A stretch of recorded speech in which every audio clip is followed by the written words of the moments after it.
阴变罗贯，两个阴变七老怪同时出手，王某定会牢记于心。 Halo semua, perkenalkan nama saya Lea. Kali ini saya akan menceritakan spoiler Babang Wanglin yang berjudul Renegade Immortal, episode 83.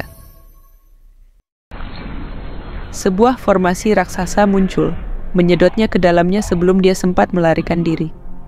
Wanglin terlempar ke sebuah lokasi terpencil, di mana dia bertemu dengan Li Yuanfeng, seorang guru sekte Xueyu yang berniat membunuhnya demi Hongdi. Menyadari bahaya yang besar, Wanglin mencoba melarikan diri menggunakan teleportasi dan kompas bintang, tetapi semuanya tidak berguna karena serangkaian formasi telah disiapkan oleh Li Yuanfeng. Saat Wanglin berusaha kabur, 3 orang berjubah hitam muncul, dan salah satunya adalah kultivator transformasi jiwa. Dengan taktik seperti kucing bermain dengan tikus, mereka menyudutkan Wanglin dan menyerangnya. Wanglin mengalami luka parah dan kehilangan beberapa harta berharganya, termasuk pedang surgawi dan kompas bintang. Saat keadaan tampak putus asa, salah satu dari 3 orang berjubah hitam, Chihu, maju untuk memberikan serangan terakhir. Namun, secara mengejutkan, serangannya justru menyalurkan energi spiritualnya kepada Wanglin, menunjukkan bahwa Chihu masih mengingat persahabatannya dengan Wanglin. Leluhur klan raksasa pun marah. Chihu berkata kepada leluhur klan setan raksasa bahwa dia sendiri yang memberikan kompas bintang kepada Wanglin, bukan karena dicuri. Namun, leluhur itu tetap ingin menangkap Wanglin. Wanglin mencoba melarikan diri, tetapi terjebak dalam formasi misterius yang menghalanginya untuk berteleportasi atau memasuki manik surgawi. Saat dikejar oleh leluhur klan setan raksasa dan Li Yuanfeng, Wanglin terluka parah. Ketika nyawanya hampir berakhir, tiba-tiba sebuah peti mati hitam ungu muncul dari langit. Dan ternyata itu adalah Sun Tai, tetua sekte mayat yang dipanggil Wanglin sebelumnya. Sun Tai membela Wanglin di depan leluhur raksasa dan Li Yuanfeng. Sun Tai meminta mengakhiri masalah ini, namun leluhur klan setan raksasa bersikeras bahwa Wanglin harus mati dan tubuhnya harus menjadi miliknya.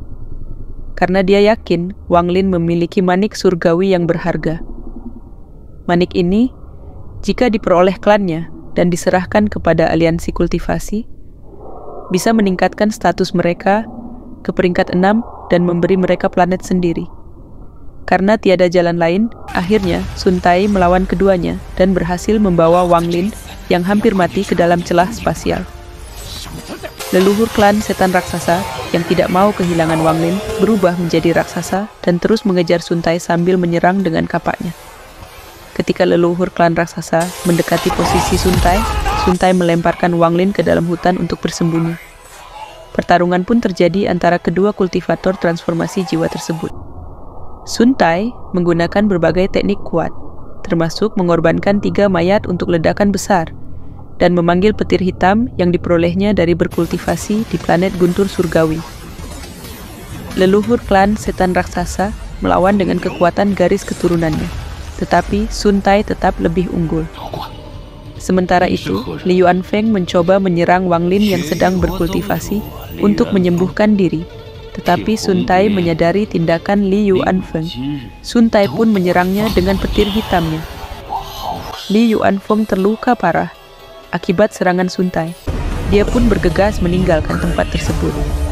Leluhur klan raksasa menggunakan kemampuan darahnya untuk menciptakan pusaran raksasa yang menyeret Sun Tai ke dalamnya, mengirimnya jauh keluar benua Suzaku.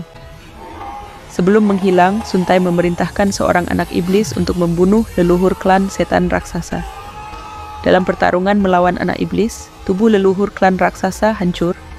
Kemudian dia melarikan diri dengan jiwa serta kantong penyimpanan. Anak iblis terus mengejarnya. Akhirnya Wanglin lepas dari bahaya. Dia tertinggal sendiri di dalam hutan. Wanglin yang terluka parah dan kehabisan energi spiritual berusaha sekuat tenaga untuk keluar dari hutan tersebut, tetapi akhirnya dia tak sadarkan diri. Sekian untuk spoiler Renegade Immortal episode 83. Kalau ada kata-kata yang salah, saya mohon maaf ya. Apalah daya, saya baru belajar buat konten. Jangan lupa komennya ya, Leia tunggu. Kawan-kawan tolong follow, like, dan share ya. Salam dari Leia, Mua,